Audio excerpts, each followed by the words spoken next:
Vão ficar todas lindas, começando... Para começar bem a aula, a gente tira uma foto. Ah, a Karen está entrando, ótimo. A Karen vai entrar, eu vou falar, Karen, abre essa maravilhosa da Nayane, ela tem um Instagram que você não tem ideia, bem, o sucesso que é o Instagram dela. Só fotos, obrigada. depois você procura, viu, Priscila? Vocês vão adorar o curso hoje da Priscila, porque a Nayane eu acho que vai aproveitar muito. Karen, tudo bem? Olá. Olá. Aproveita e abre a sua câmera, já que você chegou, para a gente poder tirar uma foto para começar a aula. Ai, peraí, pelo amor de Deus. Tenho casado sempre. Você vê que tem todo um preparativo, né? Se arrumando, né? Tem todo um preparativo. Não é assim, abre a câmera, tem que ter um, né? Claro.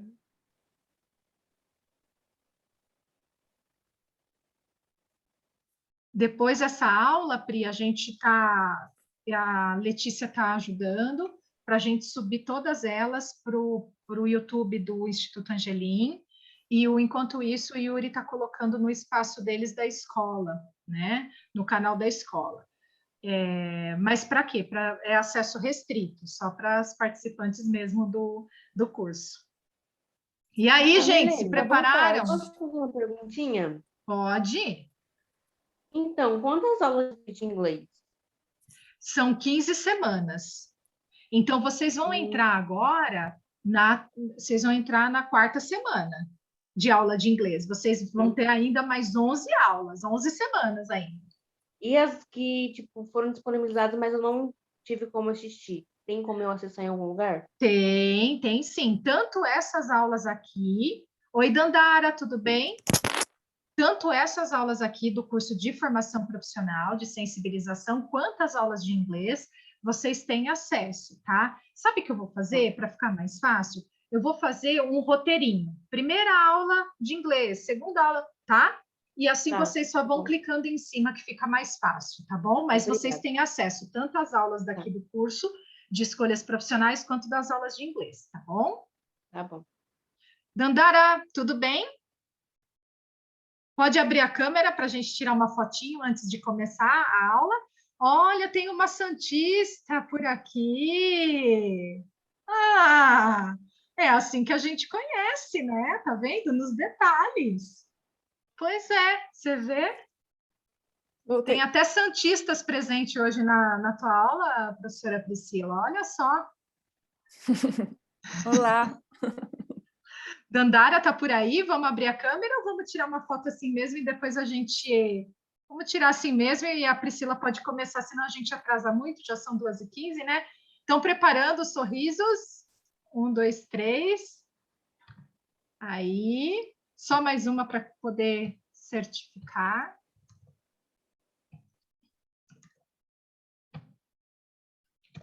Ah, ficou ótima. Só a Dandara que ainda não abriu. Ficou ótima, tudo certo. Tem mais alguém aí que dá para abrir a câmera para a gente poder começar? Não? Então tá bom.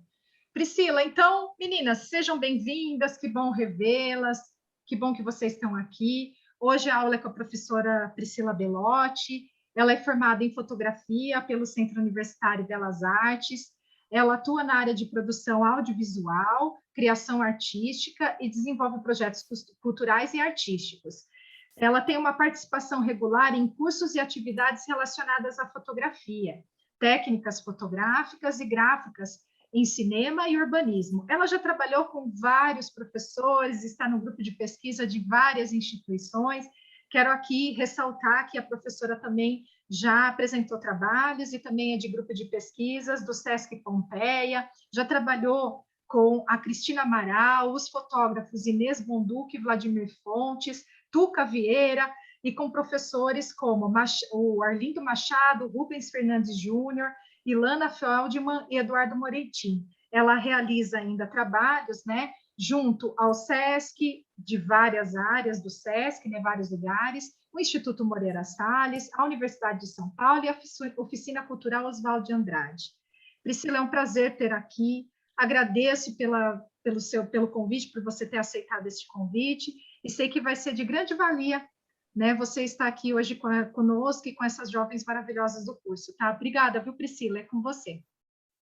Obrigada a você, obrigada a vocês estarem aqui. Vou contar um pouco, na verdade, estava conversando com a amigo, o que eu ia comentar, né, sobre a minha trajetória que tem muitos desvios ali, né, sobretudo a princípio, mas que acho que no final foram desvios que foram escolhas também, e é toda uma sucessão de acontecimentos e de encontros que acabam resultando no que eu faço hoje.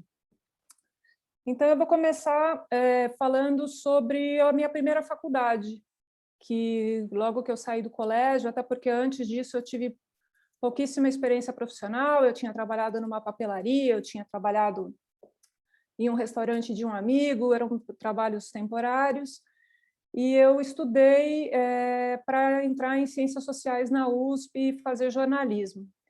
Eu entrei nas duas faculdades, acabei optando por Ciências Sociais, e 2 anos depois eu me dei conta, eu não me via muito naquela profissão, foi muito difícil para mim ter abandonado a faculdade, porque eu tinha ralado muito para estudar, para estar ali, eu tinha estudado muito, não foi um momento muito fácil, mas foi uma opção muito clara para mim, do que eu não gostaria de dar sequência ali. Eu também não sabia muito o que eu ia fazer. E aí, eu sou de São Paulo, moro aqui, comecei a trabalhar em uma galeria de arte, eu já tinha contato no período de faculdade com o ateliê de gravura do Museu Lazar Segall, que é um espaço muito tradicional de gravura, fotografia, e frequentei lá durante o tempo de faculdade. Quando eu fui trancar a minha faculdade, não sabia muito o que fazer, eu dei continuidade ao ateliê, trabalhando na galeria, até que eu resolvi tirar uns 15 dias de férias e fui para Salvador e para Recife, ia visitar um tio meu que mora lá, e esses 15 dias acabaram virando 9 anos. Não conheci Recife, não fui visitar o meu tio e acabei ficando em Salvador durante 9 anos. Tive ali encontros muito importantes para a minha vida, de amigos, de grupos de pessoas que eram da faixa. Eu tinha 20 anos na época, eram pessoas entre 20 e 30 anos, e que eu considero, para mim, eu chamo aqui aqueles encontros de o meu patrimônio. São pessoas que até hoje eu tenho contato. Éramos todos muito jovens, todos tinham interesse em algo artístico. Alguns já tinham outras profissões, mas se dedicavam, uma cantava, a outra dançava, tinha uma figurinista, maquiadora, mas eram pessoas muito em início, nós éramos experimentadores totalmente das coisas que a gente tinha vontade de fazer. Eu já tinha interesse na fotografia, aí eu comprei um equipamento analógico, né? Isso a gente está falando de início dos anos 90, e comecei a me enveredar mais por aí. A gente começou dando força um para o outro, na verdade, a gente se desenvolveu muito nesse sentido. Era uma ideia, a gente não usava esse termo, mas era uma espécie de coletivo, sim, né? E aí, ao mesmo tempo, a gente desenvolvia algumas atividades profissionais, porque a gente não ganhava grana com essas coisas, né? O trabalho foi crescendo muito pouco a pouco. E eu me envolvi com design gráfico. Eu acabei ficando em Salvador também porque eu me casei, e o meu parceiro era artista plástico, e a gente fazia alguns trabalhos. Eu na época, acompanhava ele, na verdade, eu não tinha nenhuma experiência, mas eu me jogava muito nos trabalhos de direção de arte. E um dia ele chegou em casa e falou: olha, eu peguei um trabalho de um livro para fazer no Liceu de Artes e Ofício, era uma tese de doutorado de 500 páginas, e começamos e nos envolvemos nesse projeto. No outro dia a gente comprou o computador com o dinheiro do trabalho, e eu absolutamente comecei a entender o programa e abri uma frente de trabalho que durou bastante. Assim, a gente abriu uma empresa chamada Blade Cenografia e Design, que desenvolvia trabalhos de cenografia, cenários, sobretudo cenotécnica, que é essa parte de desenvolvimento técnico dos cenários, né? E para projetos, inclusive, de outras pessoas.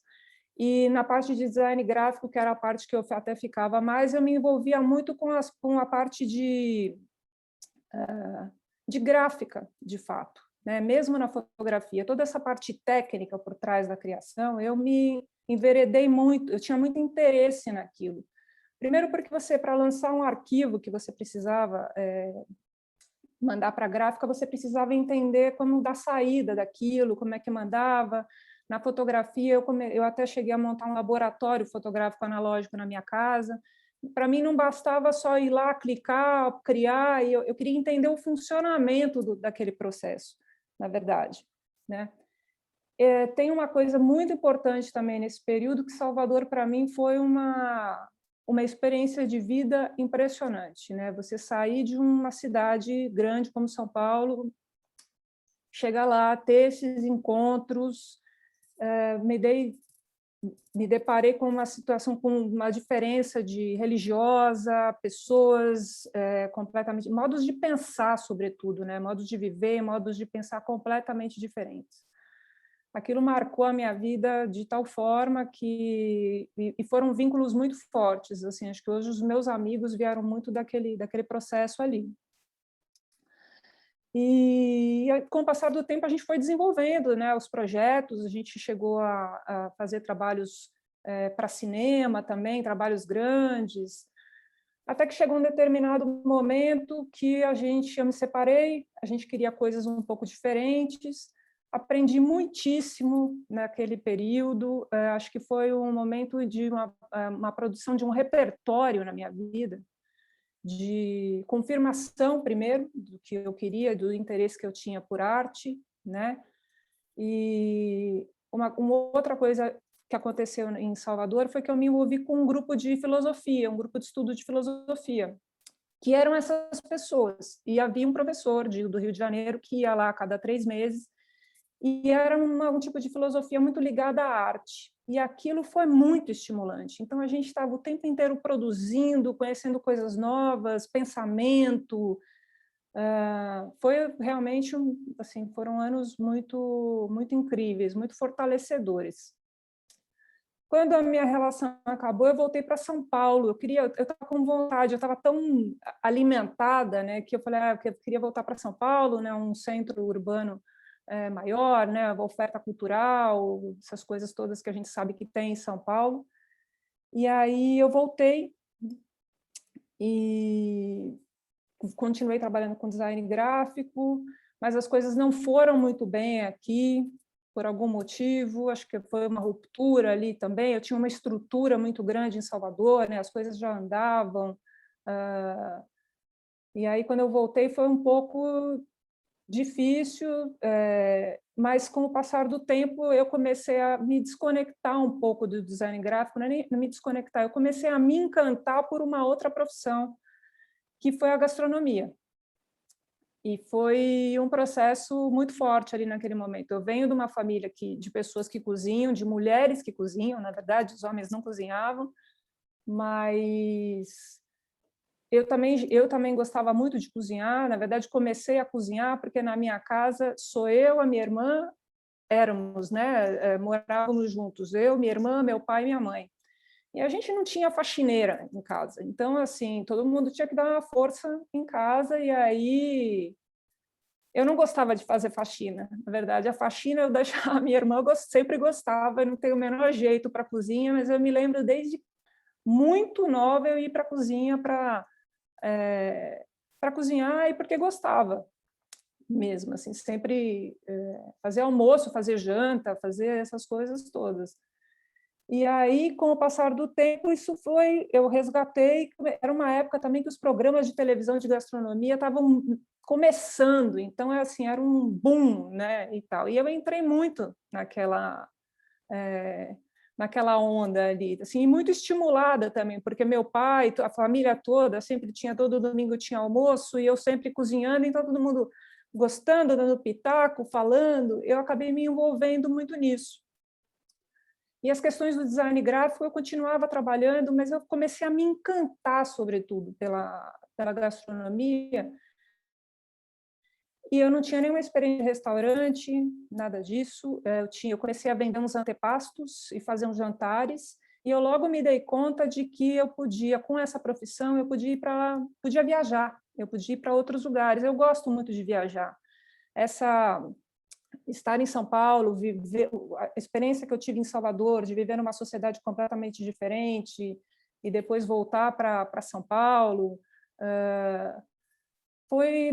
você sai um pouco das suas caixinhas, sabe? Quando você observa que as pessoas pensam têm ritmos diferentes, se conectam com as coisas de maneiras diferentes, coisas que você valora para elas, muitas vezes aquilo não tem, elas se relacionam de maneira completamente diferente. E isso, para mim, estando com 20 anos de idade, tendo essa experiência, para mim foi muito rico, de fato, assim, você sai um pouco do eu, sabe? E aí eu me dei conta de que eu podia viajar. Eu tinha um amigo em Barcelona, um amigo até de Salvador, que é pintor e que vive lá ainda até hoje. E eu resolvi, não tinha experiência nenhuma, falava o espanhol muito mal naquele momento, e fui embora. Cheguei lá e foi incrível, porque eu estava passando uma temporada um pouco difícil em São Paulo, e em uma semana eu tinha a minha vida organizada. Assim como eu acho que a ida para Salvador foi muito generosa, a minha saída de São Paulo de novo para Barcelona foi muito generosa também. Eu acho que eu tive muita sorte e na profissão, das pessoas que eu conheci, e a gastronomia foi assim algo com quem eu me envolvi. Trabalhei em lugares completamente diferentes, em lugares mais chiques, em lugares mais simples. Não tinha experiência, mas eu logo me dei conta de que a gastronomia ela é uma profissão que ela precisa que você, mais do que você ter muito conhecimento e experiência, você precisa ralar. A verdade é essa: quando você entra num restaurante que você não domina, mas você presta atenção e se dispõe a aprender, você é bem recebido, né? Não é uma pessoa que necessariamente ali passou por uma formação. Trabalhei com gente do mundo inteiro, porque de repente você tinha o lava-prato, que era da Indonésia, você tinha gente que era da Catalunha, que era da Espanha, gente da Itália, gente do Brasil. Então, foi uma experiência que me ensinou muito, sobretudo pelo trabalho de formiguinha, porque eu entrei numa cozinha profissional e não tinha experiência nenhuma, absolutamente. Me dispus a trabalhar, a aprender, e eu fui crescendo com o passar do tempo. Eu comecei eu só não lavei prato na minha vida, mas de resto eu comecei desde do mínimo mesmo. E foi uma experiência muito importante para mim, assim, de trabalho, de também chegar num tipo de gente, né, num tipo de organização de cidade, das pessoas completamente diferente. Então foi uma experiência muito importante para mim, uma experiência de vida, né, uma experiência profissional. Mas com o passar do tempo, eu cheguei a fazer um curso técnico de nutrição lá, inclusive, e depois de ter já uma certa trajetória, de ter passado por restaurantes diferentes, eu fiz uma viagem dentro da Europa, que eu fiquei 3 meses na Itália, e ela foi muito determinante para mim, porque eu fui trabalhar em uma espécie de um hotel, na verdade era um hotel bem pequeno, dentro de uma propriedade que era produtora de vinhos biodinâmicos. Biodinâmicos é um modo de produção orgânico, sem uso de agrotóxico. Eu já tinha uma simpatia mais por qualquer técnica de gastronomia desenvolvida, ultramoderna. A Espanha, naquela época, era a cozinha contemporânea das estrelas Michelin, não sei o quê. Eu sempre dei muita importância para a questão da matéria-prima. E aquilo, quando eu fui para a Itália, confirmou muito, porque primeiro que eu comecei a ter noção do que é numa terra em que você não tem uma fartura, é uma terra muito castigada, né? Os europeus destruíram muito a própria terra, o que é um processo de recuperação de uma terra para um cultivo sem agrotóxico.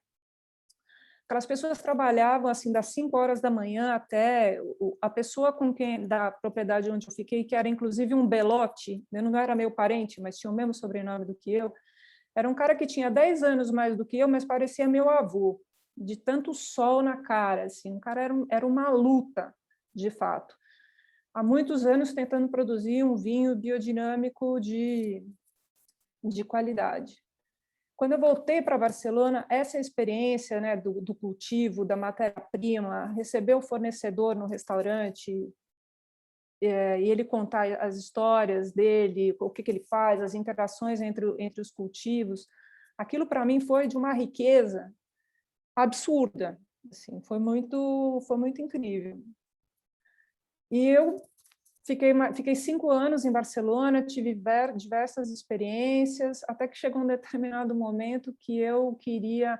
Não era uma cidade que me sugeria muita coisa ligada à arte, embora em Barcelona eu tenha comprado a minha primeira câmera digital, eu sempre ia a exposições, estava um pouco envolvida ali com as pessoas. Chegou um determinado momento que eu tive vontade de sair de Barcelona e ir para Nova York. Nova York, para mim, sempre foi a cidade em que concentrava todas as minhas referências, sobretudo artísticas, né? Na música, na literatura, no cinema, sobretudo, e nas artes plásticas. Então, eu tinha sempre aquela cidade, assim, eu preciso ir para lá, eu preciso ir para lá. Eu tive a sensação que Barcelona... Essa temporada em cozinha, como eu não tinha uma formação profissional nela nem nada, eu tinha a sensação de que eu precisava rodar muito para... Isso foram amigos que sugeriram, inclusive. Tenha experiências, né? Trabalhe em cozinhas diferentes e tal, e fiz isso, de fato. Conheci pessoas incríveis, né? Não foram só relações de trabalho, foram relações humanas muito importantes. E aí eu senti que a minha temporada em Barcelona, pelo menos naquele momento, tinha parado e eu fui para Nova York. Tinham guardado uma grana, né? Assim, parece que é uma trajetória assim um pouco inconstante, um sobe e desce, muito aventureira, mas é absolutamente nada aventureira a minha trajetória. Minha trajetória é muito planejada, totalmente. Eu não fazia as mudanças sem ter algum planejamento, sem ter me organizado antes disso.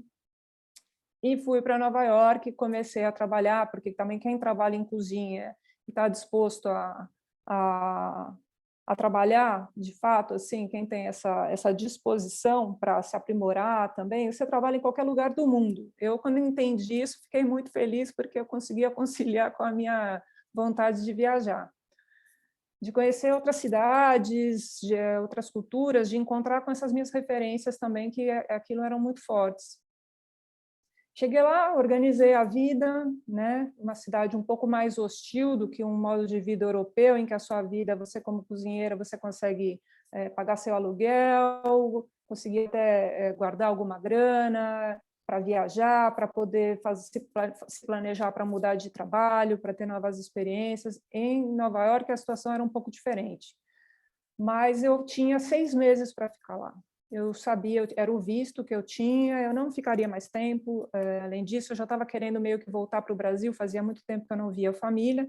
Fiquei 6 meses em Nova York, trabalhei, tive uma experiência de trabalho muito bacana, porque eu tive muita responsabilidade e eu não dominava o idioma, foi bem difícil, mas na cozinha a gente tem, parece que um idioma próprio, assim. Então, também depois, com o tempo, eu fui me virando. Mas Nova York, para mim, eram as minhas referências artísticas. Então, ou eu estava trabalhando, ou eu estava vendo um show, ou eu estava no museu, ou eu estava vendo uma exposição, eu estava indo ver as pessoas nos seus ateliês. E foram 6 meses absolutamente intensos disso. E aí, aquela formiguinha, né? Começou a me coçar de novo esse negócio da produção da arte, que eu nunca me senti absolutamente desconectada. Sempre gostei, né, acompanhava, mas em Nova York isso foi meio determinante, assim, porque ao contrário da ideia de que muitas vezes a gente tem dos americanos, de megalomania, de hostilidade, eu tive encontros muito diferentes. Vi eles como pessoas que trabalham muito, né? Artistas produtores, artistas que às vezes têm um nome gigantesco que estavam se apresentando numa garagem na esquina, ali para um público super pequeno por $10, sabe? Assim, eu dei muito valor para eles assim também. E aí fiquei ali, aí comprei minha câmera fotográfica, minha primeira câmera fotográfica mais semi-profissional, comprei um computador também, voltei para o Brasil, tinha parado o tempo do meu visto, voltei para São Paulo, não sabia muito o que ia fazer, quanto tempo ia ficar em São Paulo, se não ia ficar, sentia que tinha as portas abertas em Barcelona, mas quando voltei para São Paulo, logo recebi um convite, a minha prima tinha uma padaria, uma biopadaria, uma padaria que trabalhava só com produtos orgânicos. E aí a gente conversou, eu comentei com ela a experiência que eu tinha tido, que de fato na gastronomia era onde o caminho tinha brilhado, era por ali. E ela falou, olha, eu queria implementar o almoço aqui na padaria. Um espaço muito encantador, assim.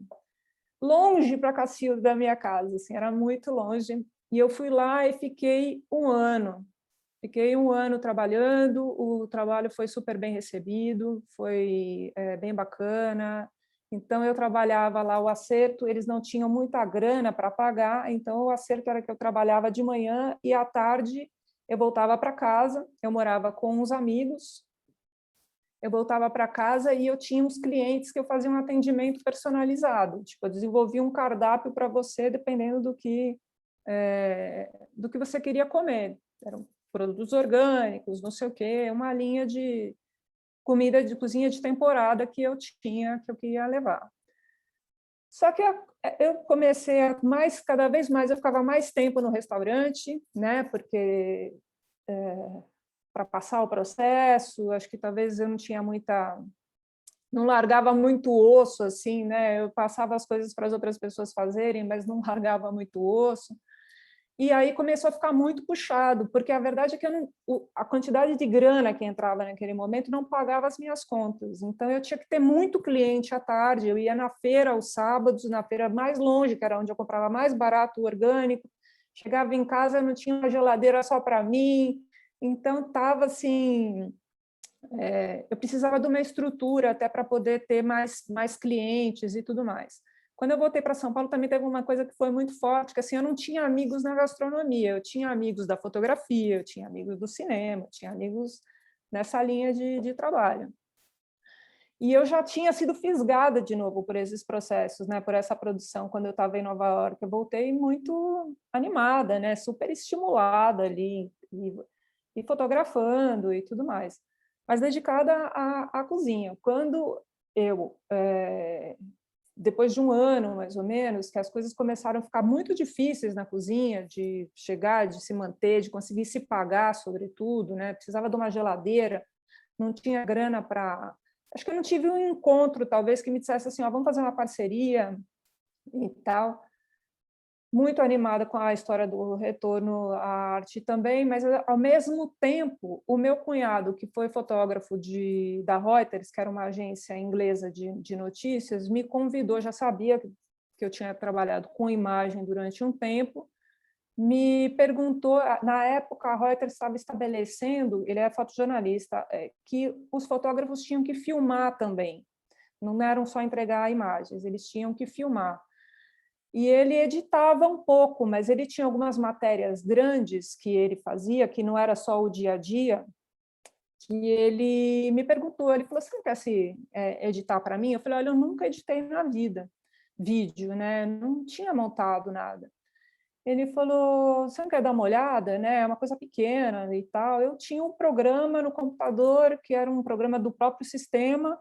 Ele me trouxe as imagens, era um programa, um curta-metragem sobre a Cracolândia, e que ele passou uma temporada, assim, alguns dias até escondido dentro de um hotel para fazer algumas imagens, coletou algumas coisas bastante duras ali, e eu acabei pegando aquele material, fiz um primeiro corte, né, que seria um material quase como se tivesse uma sequência mais ou menos definida. Cheguei para ele, mostrei, quando fui fechar o arquivo, deu um problema no programa, eu tive, depois de ter ralado para caramba para conseguir mexer naquele programa, tive que migrar para outro programa. Tive que aprender porque aquele tinha dado problema, não sincronizava o som com a voz da pessoa falando, não sincronizava o som com a imagem. E aí lá fui eu de novo, perguntar para fazer 1000 tutoriais na internet para aprender, comprar manual e tal, né? Nunca fiz curso, mas sempre gostei, porque sempre gosto de entender essa parte técnica também. Ela não é o mais importante, mas ela te dá ferramentas para você dar sentido às tuas ideias, delas serem viáveis, na verdade. Então, lá fui eu entender isso, né, como é que era, entender questões de trilha sonora, e aí foi um primeiro trabalho que a gente fez.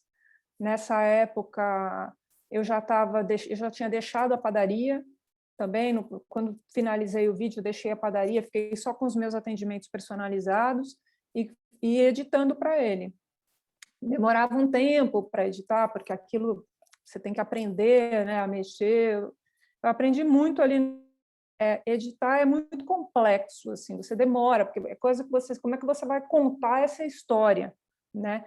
Como é que você vai contar através dos cortes, você dá uma sequência que dê sentido, dê entendimento da história que você está querendo contar. E aí fiquei um pouco nesse processo. Aí aconteceu uma coisa na vida da gente aqui, que o meu pai ficou doente. Meu pai, de um dia para outro, perdeu o movimento das pernas. Foram 3 anos bastante duros para ele. A gente não sabia o que era, se aquilo tinha solução, se ele conseguia voltar a andar ou não. Foram 3 anos de muita procura, né, para tentar reconfortá-lo. Então, ele também fazia fisioterapia, coitado, não parava, né, assim, tudo, milhões de exames, fisioterapias, algumas complicações. Foram 3 anos isso. Nesse meio tempo, eu me dediquei um pouco à família também nesse processo.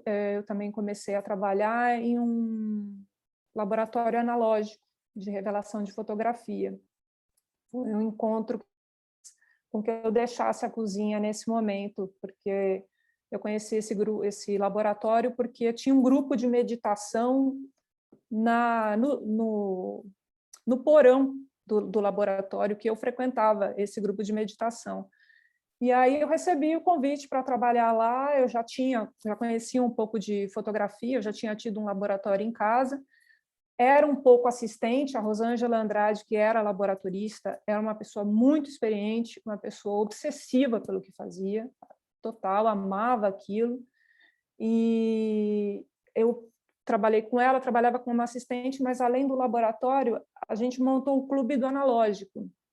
O Clube do Analógico existia um laboratório que não era o laboratório dela, era um laboratório que era utilizado para as pessoas que se associavam ao clube. Você pagava uma taxa e tinha direito a tantas horas de laboratório. E eu fiquei ali meio que organizando o processo. A gente fazia palestras, a gente fazia grupos de estudo, acompanhava, dava um acompanhamento, dava uma assessoria para as pessoas. Foi uma temporada muito bacana. Eu deixei de trabalhar lá por bullying, na verdade. Foi um processo bastante difícil, porque eu não queria deixar de trabalhar lá, mas, enfim, foi necessário. Foi bem necessário, né? Eu, inclusive, ainda trabalhava no laboratório e eu entrei na faculdade, porque aí o meu pai faleceu. Meu pai faleceu em junho, em julho eu prestei vestibular. Aliás, em julho, acho que eu prestei em agosto, tipo, na segunda chamada do vestibular, assim. Eu tinha um pouco isso na cabeça de cursar uma faculdade, porque eu tinha abandonado os 2 cursos que eu tinha iniciado. Um deles eu praticamente só matriculei, tinha começado Ciências Sociais na USP. E tinha abandonado. E embora eu não fosse uma pessoa acadêmica, eu tinha para mim que essa questão do diploma. E outra que eu sempre estudei a vida inteira, né? Eu gostava de estudar, participar desse grupo de estudo, a gente estava sempre em contato, mesmo quando eu estava fora. Então, eu sempre gostei de estudar, na verdade. Aí eu ficava com aquela pulga atrás da orelha, foi quase um impulso assim para prestar o vestibular, assim. Inclusive foi a morte do meu pai e eu já estava com a ideia mais ou menos na cabeça. foi organizar um pouco a vida com a minha mãe e entrei na faculdade. Foi onde eu conheci a Mirlene, inclusive, que foi minha orientadora do meu processo de iniciação científica, que foi uma pesquisa muito bacana que eu fiz, que rende até hoje. E a faculdade, foi muito bacana ter entrado na faculdade mais velha, mais madura, sabe? Porque era um curso de 2 anos, eu acho que eu já tinha mais ou menos na cabeça o que eu queria fazer também, né? Eu entrei e logo no primeiro semestre existia a cada semestre você tinha que desenvolver um projeto. E eu também me ative muito ao projeto do semestre. Eu acho que eu valorava, assim, eu dava um valor menor para as coisas que eu não queria gastar tanto tempo, mas a faculdade tinha uma estrutura absolutamente impressionante. Eu comecei a fazer técnicas que eu já tinha interesse, né? Essas técnicas, processos gráficos, processos de impressão. Eu acho que o meu trabalho está muito numa intersecção entre fotografia, artes plásticas e design. Eu misturo muito tudo isso. E a faculdade me deu essa possibilidade assim, de ateliê mesmo, de mão na massa, sabe? Então, eu me dediquei muito. Desde o princípio, desenvolvi um projeto que chama Projeto Rua, onde eu parto da fotografia, mas trabalho com processos de impressão de fotografia, processos históricos, serigrafia, o próprio processo analógico de revelação, processo digital. Eu acho que eu faço a questão da imagem, para mim, eu vejo várias vertentes, né? Eu estou no processo de edição de vídeo, é uma imagem em movimento, é uma imagem impressa num determinado tipo de papel, com processo à base d'água, com processo à base de óleo.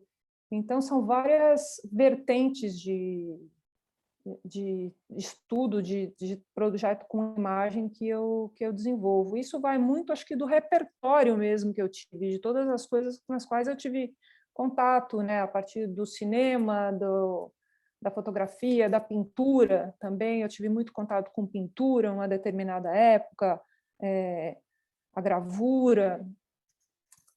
E a faculdade, assim, simultaneamente, eu ia fazendo os trabalhos naquele momento de edição. Eu tive depois, quando eu penei muito para fazer aqueles primeiros vídeos, sobretudo da Cracolândia, que era um pouco maior, eu fui fazer um curso no Museu da Imagem e Movimento, em São Paulo, da Imagem e Som, do MIS, em São Paulo. E eu fui fazer um curso com uma montadora, que é a Cristina Amaral, que é uma pessoa que eu logo entendi que eu não estava ali para aprender um programa, eu estava ali para aprender a editar e para desenvolver uma narrativa. E foram 3 meses, o curso eram 3 horas, todos os dias de manhã. Eu me lembro que meu pai estava doente, mas eu saía cedo de casa, voltava para casa na hora do almoço. E foi muito importante, porque depois disso eu fiz estágio com ela lá no MIS durante um tempo, desenvolveram alguns projetos, pessoas que passavam por editais para fazer os seus próprios filmes, e a gente tinha um grupo de trabalho, que éramos 3 pessoas, que a gente editava esses filmes. Além de 2 filmes, a gente participou de todo o processo de produção, de ir filmar, depois editar, finalizar e tudo mais. O grupo se dividia um pouco nessa característica, assim, cada um na sua potencialidade, né? E aí, eu estava na faculdade nesse período, estava no Clube do Analógico, teve um determinado momento que houve a crise ali de 2017, mais ou menos, e a verba, o MIS cortou 30%, demitiu muita gente, eu não era contratada, mas eu estava por projeto e esses projetos foram cortados. Então, eu fiquei ali um pouco trabalhando com meu cunhado, que também ali tinha pouco trabalho nesse sentido, assim, ele procurava não pegar os vídeos, porque ele não conseguia fotografar e filmar, e muitas vezes ele não tinha grana para me pagar, então, só em projetos maiores. Eu comecei a fazer alguns making-offs, eu tinha muito contato com o pessoal do Teatro Itália, e ia lá, eles pegaram a concessão do Teatro Itália, e eu fiz um making-off do processo de revitalização, do primeiro processo de revitalização. E depois do segundo, um ano depois, eles entraram com obras de estrutura, e eu fiquei lá 3 meses fotografando, filmando. Depois, com o funcionamento do teatro, me envolvi em algumas peças, nessa parte de fotografia, de design gráfico também. Então, eu comecei a retomar, assim, eu digo que não é uma carreira, uma trajetória linear, porque, no final das contas, se tratando de imagem, eu faço várias coisas ao mesmo tempo, né? Eu edito, eu fotografo, eu faço design gráfico, mas eu vejo as coisas todas muito imbricadas, fora o meu trabalho autoral, que mistura essas outras técnicas, esses processos de impressão que me interessam muito. E aí, com o passar do tempo, esse trabalho autoral também foi crescendo. Eu me formei na Belas Artes, comecei a participar, e acho que a Belas Artes foi essencial nesse sentido, né? Porque a questão do tema do Projeto Rua, ele já vinha de muito tempo, assim, desde da minha adolescência. Eu sou uma pessoa que anda pela rua, as minhas experiências fora de São Paulo, fora do Brasil, me trouxeram muito repertório nesse sentido. Eu comecei a participar de feiras. Esse trabalho meu que começou a ganhar corpo, eu comecei a participar dessas feiras de publicação independente, de arte impressa. Comecei a frequentar os ateliês, comecei sempre, a vida inteira, fiz cursos de temas relacionados às coisas que eu estou pesquisando. Eu podia não estar dentro de uma faculdade, mas eu sempre fazia cursos. Isso é muito importante, não só para o processo de formação, mas para os encontros que você faz, que é essa interlocução, trocar ideia, sabe? Assim, ver o processo do outro, aprender com o outro, muito. E isso sempre foi essencial para mim. Então, rodei, fiz essas histórias todas, comecei a ter um trabalho que eu pudesse ser meu autoral e rodar essas feiras de arte impressa. Foi muito bom, porque era um lugar também onde você vende o seu trabalho, e embora você muitas vezes não tenha vendas, os valores são muito baratos, né? Isso depende muito da sua trajetória, de você estar desenvolvendo o seu trabalho, mas o trabalho começou a ir para a rua, você começa a mostrar, as pessoas começam a te falar, as pessoas te chamam para fazer uma capa de um livro, alguma coisa assim, né? É importante você pôr as coisas no mundo, sabe? Assim, não ter medo, você tem vontade de fazer as coisas, o fracasso é tão provável quanto a vitória, você precisa só botar energia naquilo ali, na verdade. E eu comecei a ter um retorno bacana, acho que nesse sentido. Assim, eu estava muito dedicada, né? Trabalhar mesmo. Eu acho que todo esse processo, inclusive um processo de uma pessoa autônoma, de uma pessoa freelance, ela depende muito da sua dedicação, da tua disciplina. Você tem que prestar horas contigo, sabe? E eu tenho um amigo hoje que foi um cara que eu conheci numa feira, é um cara que faz pinturas em pena em São Paulo, é um cara que já tem uma trajetória, já expôs fora do Brasil, não sei o que lá.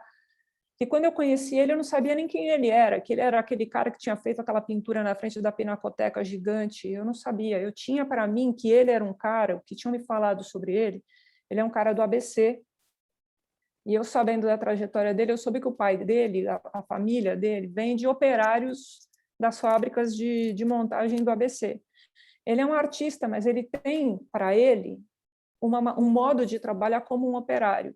Eu sei que ele trabalha, se dedica, ele acorda cedo, ou ele, seja lá o horário que ele faz, ele sabe da disciplina que ele tem que ter. O negócio é ele com ele mesmo, né? De aprimorar o trabalho. É um trabalho também que você tem que fazer uma produção, você tem que ter uma série de contatos, você tem que... você não engana ninguém ali, na verdade, né? Depende muito de você mesmo, essa história. E eu conheci ele nessas feiras. Nessas feiras também acabei conhecendo o pessoal da Oficina Tipográfica São Paulo, que é um projeto que eu estou envolvida. Na verdade, comecei a me envolver antes da pandemia. Eu cheguei a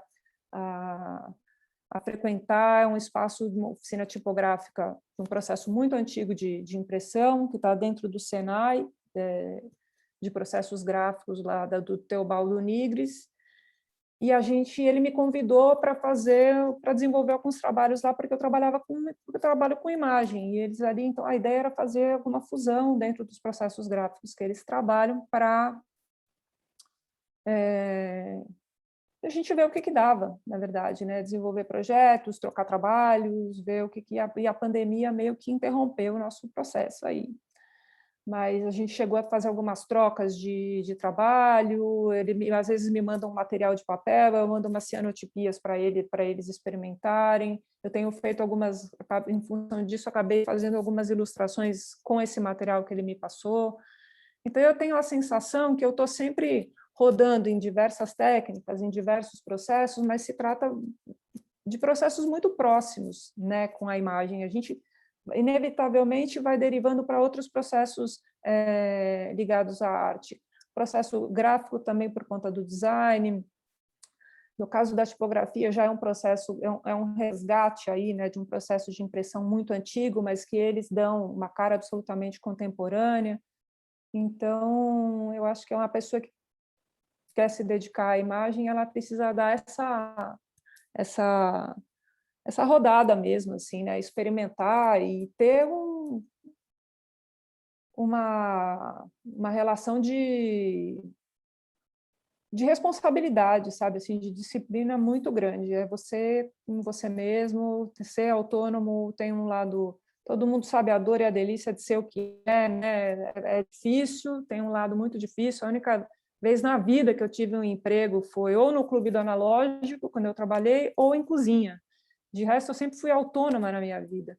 Isso foi uma opção, né? Mas eu sei também, é bom ter um emprego fixo, é bacana, você sai do trabalho, vai para casa e a história teu salário está pago, mas eu tinha um pouco menos de liberdade. Isso foi uma opção de fato, né? De ser autônoma, de poder administrar meu tempo. Tem momentos que são mais difíceis, né? Como agora na pandemia, né? A gente sente, agora está difícil para todo mundo, né? Mas uma pessoa freelance que não tem muito aonde se ancorar, num momento desse, fica mais vulnerável de fato, né? Mas acho que é meio por aí, assim, falei para caramba, né? Acho que já deu tempo, né? Inclusive, é Não, tá muita ótimo. volta. Não, deu para entender bem. Ótimo. Eu quero abrir para as perguntas. Se é que tem uma pergunta, Isso. eu tenho várias perguntas aqui, mas vamos começar pelas jovens da sala, né? Perguntas, meninas, vamos lá? Senão eu começo a Qualquer chamar dúvida. senão eu começo a chamar pelo nome aqui, né? Super democrático. Eu, Poxa, Olá, diga Karen. aí.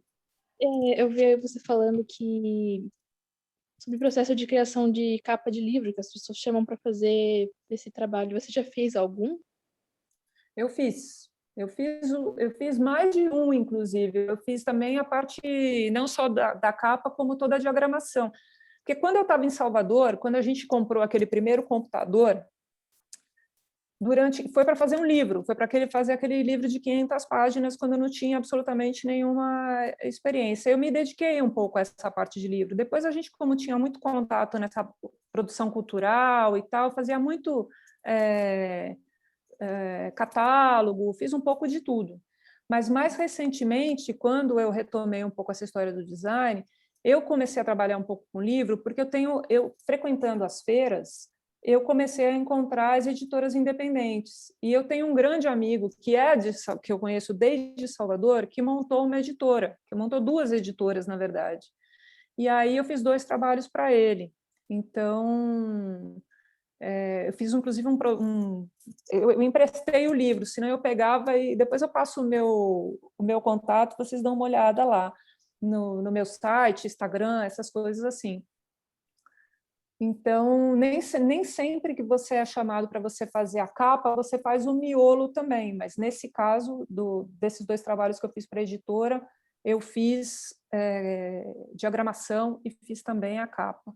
E fiz mais recentemente o Expandir o Presente, que é o projeto com a Mirlene, que era um trabalho de textos e imagens, um trabalho coletivo, né? 16 mulheres de diversas partes do Brasil e de fora também, com textos, né, sensações e impressões sobre a pandemia. Aí ficou a meu cargo reunir isso aí. É que a capa, ela geralmente é mais artística, né, Karen? Por Eu isso queria saber que como é é que de... funciona esse processo de fazer a capa de um livro. Como que funciona?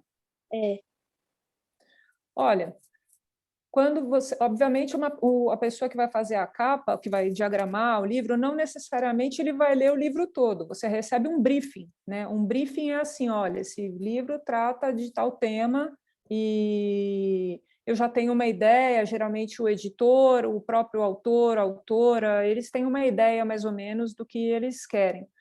E você sugere, né? É um trabalho coletivo, é um trabalho onde você cede também, as pessoas, você pode apresentar um trabalho, você também apresenta uma proposta, né? Que pode ser aceita, ou a pessoa pode chegar e te dizer, ó, nada a ver. Mas teve um dos livros que, inclusive, quando eu fui fazer, quando a gente foi conversar sobre a capa, que eles me disseram a ideia de uma cabeça, eu mostrei um trabalho meu. Então, que é uma técnica. Deixa eu pegar aqui um negócio, peraí. Bom que tem lá já mostra, né?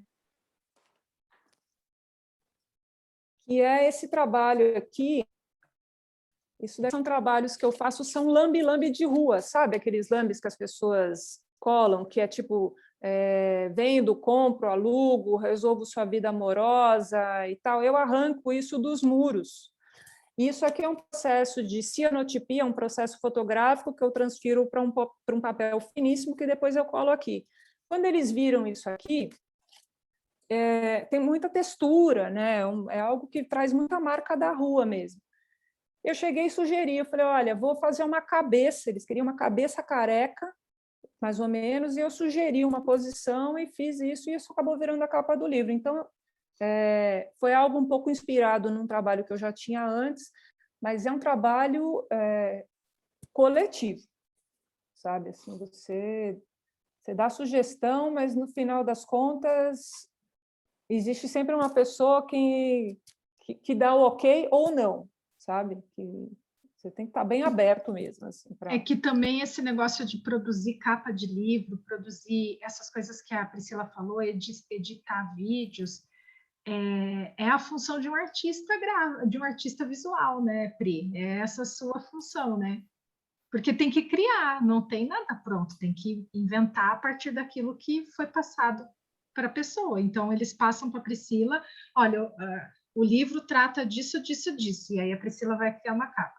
Ó, o filme trata disso, disso e disso, é ela que vai pensar como vai editar, como vai produzir.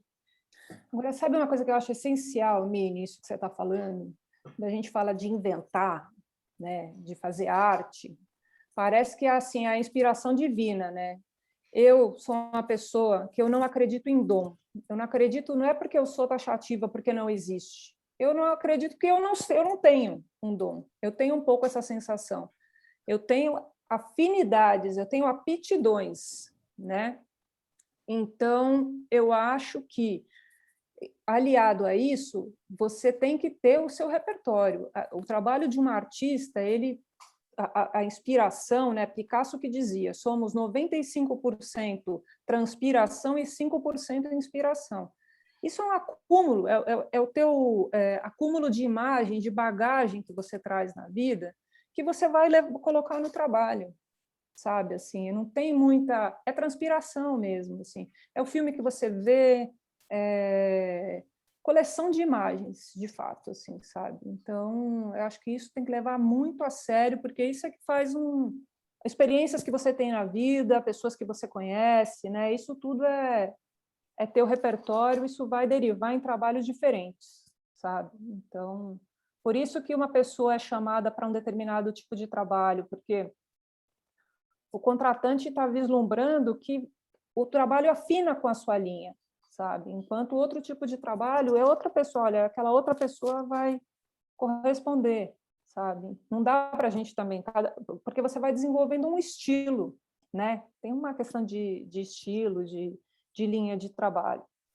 Então, eu gosto de frisar isso, sabe? Porque as pessoas acham que é sempre muito ter uma ideia é uma coisa fácil, ou é uma coisa involuntária. Não, é ralação, é sempre muito trabalho, sabe?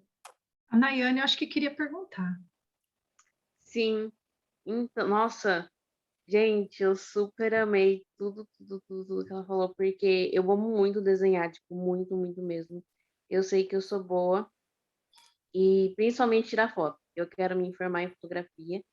E eu queria Uhum. perguntar se dá para ter uma vida estável com a fotografia, se dá para planejar coisas, tipo viajar para Nova York também, que é o meu sonho, para conhecer novas aventuras, para conhecer novas artes, novos talentos. O Olha, Pri, eu acho só que... para te falar, porque Fala. eu acompanho a Nayane no Instagram, ela sabe usar luz já de foto, ela usa super bem, sabe, luz, tal, das fotos. Ela tem noção de como é enquadrar a foto. Então, a Nayane, por isso que bom que você gostou e que você vai se tornar fotógrafa, Ai, eu Nayane. Que amei. bom. Eu tenho uma câmera já, eu consegui uma câmera, Ah, mas eu sei trabalhar um pouco com ela, mas eu queria me aprimorar mais. olha, aprimorar sempre, né? Porque também os equipamentos vão chegando, assim, eu acho que o equipamento é importante, mas nem sempre ele determina que o seu trabalho seja excepcional. Eu acho que você pode fazer, eu considero que dá para você fazer um trabalho bacana até com celular, né? A ideia é a questão, sabe? Assim, não é você ter um equipamento de ponta que vai fazer com que você tenha um trabalho. Ele é importante se ele corresponder ao tipo de trabalho que você tem, que você quer fazer. Aí ele é importante. Agora, se você tem uma ideia que cabe para um celular, maravilha. Eu acho que dá para viver assim de fotografia, porque acho que a fotografia tem 1000 linhas de trabalho, né? Assim, eu conheço gente que tem um trabalho autoral e que fotografa casamento, sim, sabe? E que tem um trabalho autoral. É um cara que hoje, inclusive, ele está morando em Portugal. A mulher dele já fotografava casamento. Eles tinham uma estrutura para fotografar. Eles começaram muito pequenos, mas era onde eles pagavam as contas, né? Então tinham 2 filhos e tudo mais. Assim como tem gente que dá aula, sabe? Eu dou oficinas também no SESC, por exemplo, sabe? Então, se você quer desenvolver uma linha de fotografia que se pague, talvez você tenha que desenvolver uma linha um pouco dentro de um trabalho comercial, dentro de uma prestação de serviço. Isso você tem fotojornalismo, você pode fazer book para outras pessoas, você pode se envolver com fotografia de moda, de repente. Eu acho bacana, assim, tem vontade de fazer, faz, e faz a gente que pensa, de repente, em ser autônomo e tal, você tem que estar sempre com um portfóliozinho para mostrar e dar as caras mesmo, sabe? Assim, chegar e falar assim, olha, eu estou fazendo mais ou menos isso. Fazer estágio, sabe? Assim, uma coisa muito legal é fazer estágio, sabe? Tem um fotógrafo aí em São Carlos, chegar lá e falar, pô, posso passar umas horas aqui à tarde, sabe? Posso te ajudar? Ou se não, você não quer um estagiário, eu também preciso de uma grana, talvez a princípio ele queira te fazer um teste, alguma coisa assim, né? Aí você até tenha que se dispor ali a ficar um tempo, mas fala assim, olha, mostra o que você tem, tô precisando de trabalho, meter as caras um pouco, sabe? Assim, porque às vezes as coisas acontecem. A cozinha me ensinou uma coisa, que a vontade e a disposição, elas são muito maiores do que qualquer conhecimento. Isso a cozinha me deu, é o trabalho de formiguinha, isso eu levo para a minha vida inteira. Você vai ali costurando, sabe? Assim, as coisas não surgem, não acontecem de repente, sabe? E eu sei um pouco disso, porque eu tenho quase 50 anos de idade e eu estou costurando o tempo inteiro. Eu não paro de costurar, sabe? A verdade é essa. Eu poderia estar numa situação mais estável na minha vida, talvez, mas eu não fiz determinadas escolhas. Eu escolhi uma linha talvez mais experimental, eu escolhi ter um trabalho autoral, eu mudei de profissão, eu tornei, mas eu trabalho, sabe? Assim, então, tem um trabalho de exposição que eu preciso fazer, eu preciso correr atrás bastante, né? Mas eu acho E que dá só para viver. explica, para ficar mais claro, só explica o que é trabalho autoral e que é um trabalho que não é autoral. Tá. Um trabalho autoral é um trabalho que é o meu projeto Rua, por exemplo, né? Que é um trabalho que eu parto das minhas fotos, eu faço um trabalho artístico, que não é uma prestação de serviço, né? É um trabalho que eu considero uma ideia minha, um trabalho que eu assino, certo? Um trabalho, quando me chamam para fotografar um espetáculo de teatro, por exemplo, eu não faço evento, mas eu acho que fotografar eventos, por exemplo, é um bom caminho, porque é um caminho que você aprende bastante, é um caminho que tem muita gente que faz, mas nem teve um professor da Belas Artes, inclusive, que me ensinou, o Marcelo Uchoa. Eu conversei com ele uma época sobre isso, porque eu fiquei falando, poxa, por que não fazer evento, né? Você vai lá, passa umas horas, chega em casa, edita o material, entrega, talvez não seja muita grana, mas é um trabalho que você tem muito evento que acontece. Ele chegou para mim e falou assim, olha, se você for ponta firme, você vai ter trabalho, porque o que mais tem é gente que diz para você que vai lá fotografar e que no final não aparece. Então, sabe, essa história de assim, conta comigo, deixa a pessoa confiar em ti, sabe? Assim, eu acho que eu tenho um pouco essa característica também. Quando eu me proponho a fazer alguma coisa, eu faço contigo, sabe? Então, isso na cozinha, escutei muito isso na cozinha, assim. Então, eu estava lá, pode contar comigo que eu vou estar aqui trabalhando. E também de saber dizer quando eu não quero fazer. A gente não tem que aceitar tudo, certo? Assim, tem coisas que você fala, pô, não... Então, eu acho que dá, sim, para viver. Acho que tem que se organizar, buscar os caminhos, sabe? Eu acho que tudo dá. Depende do nosso empenho aí. Tem caminhos mais árduos, outros nem tanto, mas dá sim. Ô, Pri, depois eu vou te marcar numa publicação da Nayane no Insta, ou até mesmo te mandar ela. Quem sabe gera também algumas dicas, já que ela já está com essa inspiração de se tornar fotógrafa, né? Quem sabe a gente pode ajudar um pouco mais aí a Nayane, né? Nayane, vou te dizer uma coisa. Eu não sou uma fotógrafa de estúdio. Você sabe muito mais de estúdio, provavelmente, do que eu, se você mexe com luz. Eu sou uma fotógrafa de rua, sabe? Assim, se você me coloca num estúdio, eu me perco ali. Que ótimo. Mas tá ótimo. Gente, eu não sei se tem mais alguém com alguma dúvida, quer fazer alguma pergunta para a Priscila. Nós estamos chegando no nosso final, já são, né? Falta um minutinho para a gente encerrar. Então, eu vou sugerir que, se tiver alguma pergunta, eu sei que a Priscila tinha preparado uma oficina, mas não vai dar também para passar agora, mas não tem problema, a gente pode marcar isso no grupo, a gente passa a atividade, tá? Porque senão fica muito apertado para o início da aula de inglês, tá? Então, novamente, eu quero agradecer, Priscila, que bom que você esteve aqui, que bom que as jovens gostaram, isso que é importante, é essa nossa perspectiva, a perspectiva aqui do projeto é justamente abrir novos horizontes, né? Principalmente depois da pandemia, com a pandemia, né? Parece que esses horizontes se fecharam, então a nossa possibilidade aqui é abrir horizontes, então, e de forma bastante concreta, a gente viu isso hoje aqui, então quero te agradecer de coração, agradecer às jovens que estão aqui. Não sei se você quer fazer uma saudação final, Priscila.